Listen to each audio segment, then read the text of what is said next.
I'm Jared Carlson, senior management major. My question is, if you could have one superpower, what would it be and why?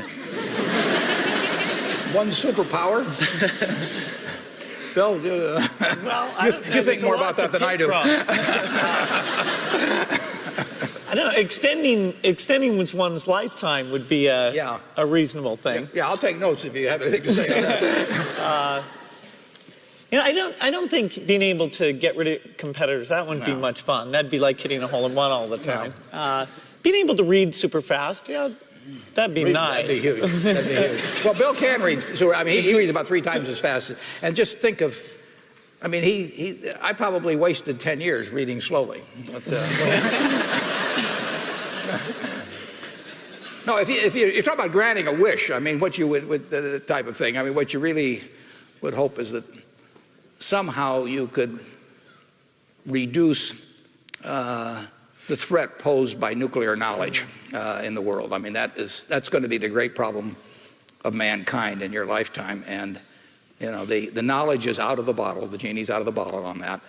And you have a lot of evil people in the world. And then the question is, how do you prevent intent of evil people coupled with knowledge, which has now gotten more widespread, to interact in a way where huge amounts of damage are done to people throughout the world? And that's, I mean, I think that's the most intelligent thing to work on philanthropically, for example, but I don't know how to do it very well. We do a little, but that's, you know, that would be the wish. But the reason it's just kind of a dream is because the problem is so tough.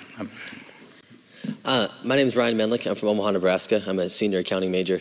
And my question, Mr. Gates, is I received an email a couple weeks back from you, and it said that if I forwarded it to 20 people, I'd get $10,000. I still haven't seen the money yet. How do you think you got to be #1 on that list? Yeah, I get a lot of that spam email myself. My favorite was they offered to cover my legal costs for just $1 a month. So I'm trying to track those people down.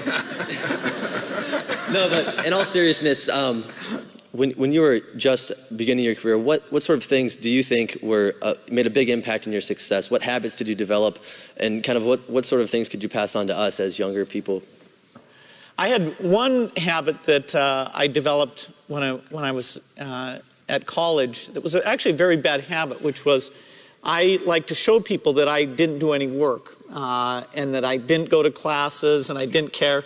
And then at the very last minute, like 2 days before the test, I'd get serious about it. And people thought that was funny. You know, that was my positioning, the guy who did nothing until the last minute. Then when I went into business, that was a really bad habit. And it took me a couple of years to get over that. Nobody praised me because I would do things at the last minute, and I tried to reverse to students I'd actually, I didn't think that highly of, who were always organized and had things done on time. I'm still working on it, but procrastination is not a good habit. Bill can change clothes in the car. I mean, that's why we don't insure him at Geico, incidentally. But he has a little of that habit left still. But the habits you develop, and I go back. The other thing is have the right heroes. I mean, I've always been lucky in that respect. And if the people you look up to are going to form your vision of what the world, you know, how you want to be in later life, and well, I'll give you 2 pieces of advice. I'd invest as much in myself as you can. I mean, you're your own biggest asset by far. I mean, you've got all kinds of potential. All the people in this room, you know, you're lucky to be in this country, gotten a good education. But most people go through life using up a very, very small part of their potential. And so anything you do that invests in yourself, that's the best investment you can possibly make. And then I would follow my passion. I mean, whatever turns you on. You know, I was lucky. I found something early that turned me on. But you don't want to take a job just for the money.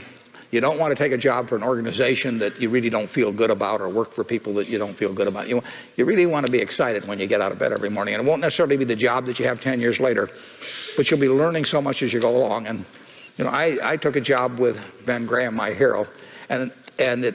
You know, I never asked the salary, and I found at the end of the month when I got my first paycheck what I was earning, because I just knew it was the right thing to be doing. So I would follow your passion.